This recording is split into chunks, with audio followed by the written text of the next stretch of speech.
पूर्वी पहाडको चिसो मौसम, सुन्दर तेह्रथुमको बसन्तपुर बजार र यहाँको ऐतिहासिक चोलुङ पार्क। स्वागत छ तपाईहरूलाई मेरो पाइलाको नयाँ एपिसोडमा। हामी यहाँ मुख्य बजारबाट थोरै दक्षिणतिर लाग्दै त्यहाँसम्म पुग्नेछौँ। हेलो, टिकट हो? ए लिनु त बच्चाको लाग्दैन? बाटो चाहिँ कस्तो ग्राभेल छ, अप्ठ्यारो ओह्रालो, भिड छ यहाँ पनि पुरा। यस्तो छ।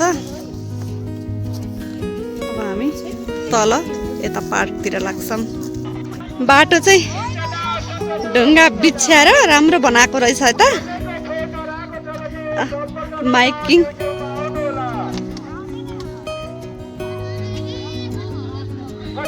यस्तो राम्रो छ। अस्ति नै हामी यहाँ आएको थिएनौँ के, केही छैन होला भनेर। यो पार्क चाहिँ किराँती राईहरूको यस्तो बनाएको रहेछ। चडाङडुङ गरिरहेछ के, चडाङ चुडुङ गरेर कत्रो त्यो के भन्छ यस्तो छ। ढुङ्गाको राम्रो बनाएको, ढुङ्गाको यो के बनाएको लामो, यहाँबाट यस्तो देखिन्छ। ढुङ्गा बिछ्याएर बन्दीपुर वाला भाइ भएको। बन्दीपुर जस्तो त होइन, तर यहाँ चाहिँ ठ्याक्कै बन्दीपुर जस्तो लागेको क्या। ढुङ्गा बिछ्याएको तरिका हेर्दा चाहिँ ग्रेट वल अफ नेपाल जस्तै बनाएको रहेछ त। गडाङ गुडुङ गरेर डर मर्नु भयो हामीलाई हिँड्न पनि। यस्तो छ न, कस्तो राम्रो। यो स्टेप धेरै तलसम्म जान सकिन्छ। कति धेरैवटा बनाएको छ, एकदमै राम्रो छ। धेरै तलसम्म रहेछ, पानी परेको भएर म चाहिँ गइनँ। यस्तो छ। वरिपरि सबै सानो सानो गुराँसको बिरुवाहरू ल्याएर रोपे जस्तो छ। वरिपरि दायाँ बायाँ गुराँसको रुखहरू छ। बाटो ढुङ्गाले बिछ्याएको छ। फाइनली आइपुग्यौँ हामी पार्कमा। जता गए पनि पानीले चाहिँ नछोड्ने भयो है। गडाङ गुडुङ सुन्दै हुनुहुन्छ? कत्रो विधिको गडाङ गुडुङ हो के। यसलाई पनि सानो गुराँस पार्क बनाउने अरे। सबै थरीको गुराँस ल्याएर रोपेको छ भन्दै हुनुहुन्थ्यो। अनि यो चाहिँ बेबी पिङ्क, कस्तो राम्रो गुराँस, त्यो डार्क छ।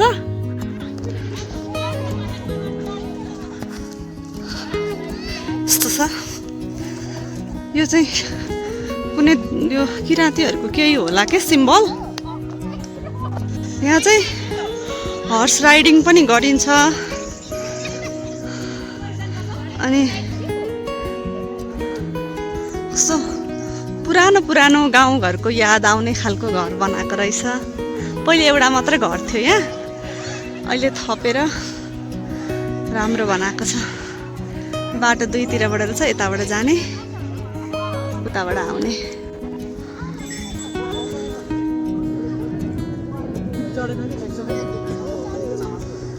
कति हो चढेको हर्स राइडिङको?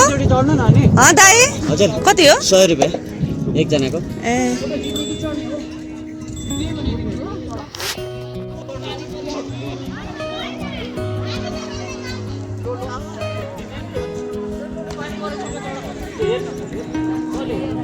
यो घर चाहिँ पुरै पहाडको गाउँको झल्को दिने खालको घर बनाएको छ। एकदम पहाड गए जस्तो लाग्ने। पानी परेर डिस्टर्ब भयो क्या आज। कति धेरै घरहरू बनाएको छ अहिले। यस्तरी पानी परेर पुरै डिस्टर्ब भयो कि। ल माइती घर गए जस्तो गाउँको छैन। राम्रो एकदमै वाउ छ, वाउ। पानी पर्यो यस्तो छ। यो घर यस्तो छ। पानी र गडाङ गुडुङ यस्तो परेको छ।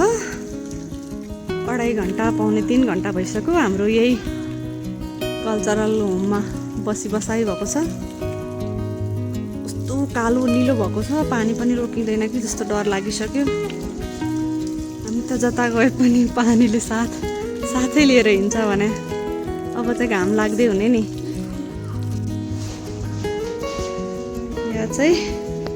यो चाहिँ जाँतो भन्छन् यसलाई, दुईटा जाँतो रहेछ।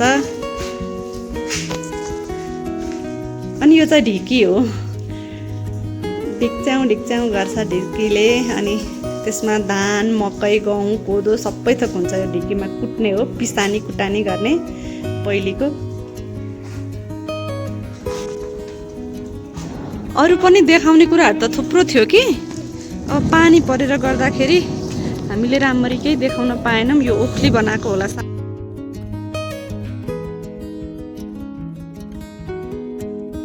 आजको एपिसोड हजुरहरूलाई कस्तो लाग्यो? म छिट्टै अर्को नयाँ एपिसोड लिएर आउने नै छु। तबसम्म स्वस्थ रहनुहोला, मस्त रहनुहोला। Thank you.